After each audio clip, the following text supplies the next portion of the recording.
Hello అండి, welcome to my channel. It's me Jayapardu. ఎలా ఉన్నారండి? అందరూ బాగున్నారా? ఈరోజు అయితే సండే స్పెషల్ చికెన్ పూరీలు అండి. మా ఇంట్లో సండే కదా, స్పెషల్ ఉంటుంది కదా. నా వీడియో కొత్తగా చూసే వాళ్ళైతే సబ్స్క్రైబ్ చేసుకోకపోతే సబ్స్క్రైబ్ చేసుకోండి ప్లీజ్. లైక్ షేర్ అండి. పూరి పిండి అయితే నేను కలిపి పక్కకు పెట్టేసుకుంటున్నానండి. కాసేపు ముందుగానే చికెన్ కడిగి పెట్టేసుకున్నాను. కేజీ చికెన్ అండి ఇది. కేజీ చికెన్లోకి 2 స్పూన్స్ పసుపు, నెక్స్ట్ కారం నేను 4 స్పూన్స్ వేసుకున్నానండి. మీకు తగినంత వేసేసుకోండి. సాల్ట్ కూడా 4 స్పూన్స్ వేసుకున్నానండి. నెక్స్ట్ అల్లం వెల్లుల్లి పేస్ట్ అండి.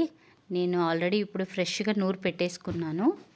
చూస్తున్నారు కదా, నేను చికెన్లోకి ఎప్పుడైనా ఫ్రెష్గా నూరు పెట్టేసుకుంటానండి. ధనియాల పౌడర్ 2 స్పూన్స్ వేసుకుంటున్నానండి. నెక్స్ట్ వచ్చి గరం మసాలా మొత్తం కలిపేసుకుంటున్నానండి. ముక్కలకు పట్టేటట్టు కలిపేసేసుకుంటున్నా. ఫైనల్గా మొత్తం కలిపేసాను.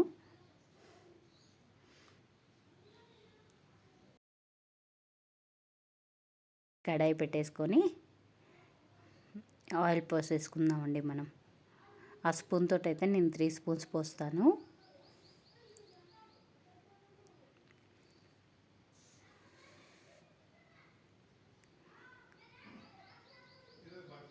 Oil heat ఎక్కుతుందండి.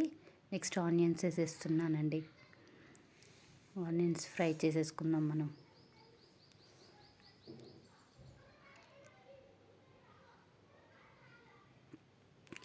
ఇంకా ఫ్రై అయ్యాక చికెన్ అయితే వేసేస్తున్నానండి దాంట్లో నేను. నెక్స్ట్ వచ్చేసి కర్రీని అయితే కలిపేస్తున్నాను నేను.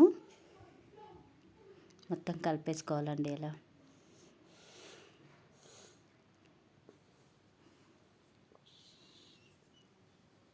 చికెన్ కలుపుకున్న తర్వాతకి మనం కాసేపు మూత పెట్టేసి వదిలేద్దాం.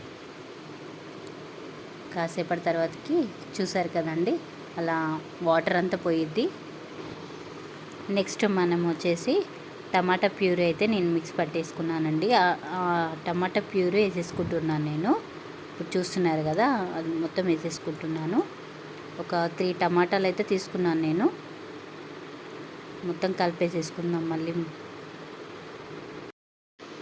కలుపుకున్న తర్వాత కాసేపు మనం మూత పెట్టేసుకుందామండి. టమాటా ప్యూరీ కూడా మగ్గాలి కదా, సో మూత పెట్టేసి పెట్టుకుందాం మనం. కాసేపు సిమ్లో పెట్టేసి. అయింది కదండి, చూసారు కదా, టమాటా ప్యూరీ కూడా ఉడికింది కదా. నెక్స్ట్ వాటర్ పోసేసుకుందాం మనం.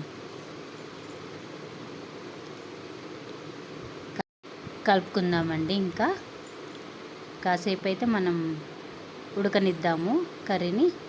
నెక్స్ట్ వచ్చేది కొబ్బరి పొడి. మన గ్రేవీ ఎక్కువ కావాలి అని చెప్పేసి నేను కొబ్బరి పొడి కూడా వేస్తున్నాను. మీద ఆప్షన్ అది. వేసేసుకొని మనం కలుపుకుందాం. కర్రీ అయితే ఉడకనిద్దాము. ఈలోపు మనము పూరీలకి కడాయి పెట్టేసుకొని ఆయిల్ పోసేసుకుందామండి. ఆయిల్ పోసుకున్న తర్వాతకి నెక్స్ట్ పూరి పిండి మనం ముందుగానే కలిపి పెట్టుకున్నాం కదండి, మళ్ళీ ఒకసారి కలిపేసుకొని పూరీలకైతే మనం తాల్చేసుకుందాం. ఆయిల్ హీట్ అవుతుంది కదా అండి, మనకి కాస్త ఆయిల్ హీటే ఉండాలి. అలా అయితేనే మనకి పూరీలు బాగా పొంగుతాయండి. చూడండి ఇప్పుడు ఎలా పొంగుతాయో. మనకు పిండి ముందుగానే కలిపి పెట్టేసుకుంటే మనకు మంచిగా పొంగుతాయి. ఆయిల్ కూడా హీట్ ఉండాలి, అలా అయితే మంచిగా పొంగుతాయి. పక్కన చికెన్ కూడా అవుతుందండి, చూస్తున్నారు కదా మీరు. అలా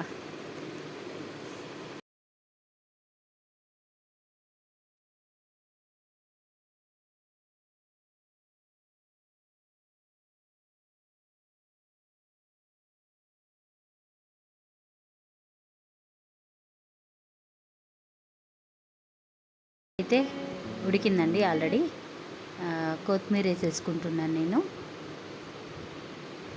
కాస్త ఎక్కువ కొత్తిమీర వేసుకుంటేనే చాలా టేస్ట్ ఉంటుంది కదా, నేను కొంచెం ఎక్కువనే వేస్తాను చికెన్లోకి. ఇంకా ఫైనల్గా అయితే అయిపోయిందండి, చూసారు కదా. మా బాబుకి అయితే నేను పూరీలు చికెన్ పెడుతున్నాను. చూడండి, వాళ్ళు చాలాసేపటి నుండి వెయిట్ చేస్తున్నారు. మా పెద్ద బాబు తను.